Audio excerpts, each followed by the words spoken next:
ஆழமான ஒரு மந்திர வனம். மரங்கள் பேசும். மின்னும் பூச்சிகள் நட்சத்திரம் போல ஒளிரும். அந்த வனத்தின் அருகில் வாழ்ந்த 3 குழந்தைகள். அர்ஜுன் தைரியமானவன்.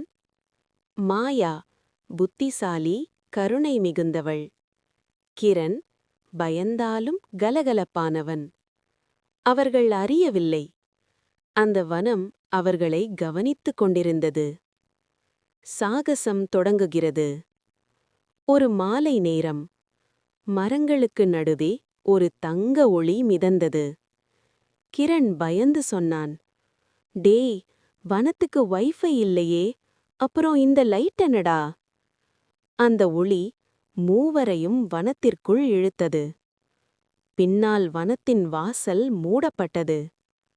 சூப்பர் சக்திகள்.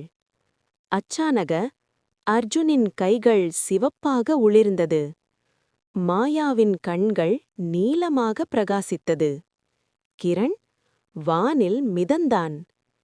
அப்போது ஒரு ஆழமான குரல் கேட்டது. குழந்தைகளே, நீங்கள் இந்த வனத்தின் சூப்பர் ஹீரோக்கள். அர்ஜுன் மிகுந்த பலம். மாயா மனசக்தி மற்றும் குணப்படுத்தும் சக்தி.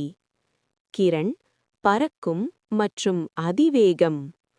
மூவரும் அதிர்ச்சியும் சந்தோஷமும் கலந்தனர். ஆபத்து வருகிறது. பூமி அதிர்ந்தது.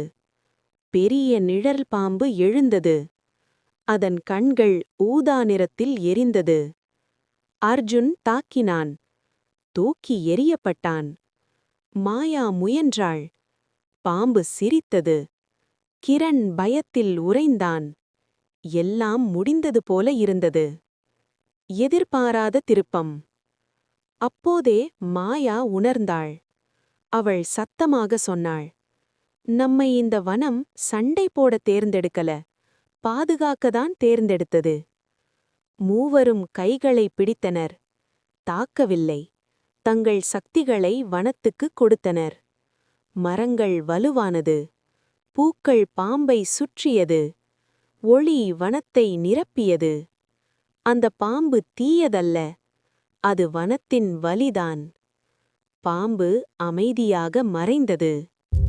அந்த குரல் மீண்டும் கேட்டது. உண்மையான ஹீரோக்கள் அழிப்பதில்லை, புரிந்து காப்பாற்றுவார்கள். குழந்தைகள் வனத்துக்கு வெளியே விழித்தனர்.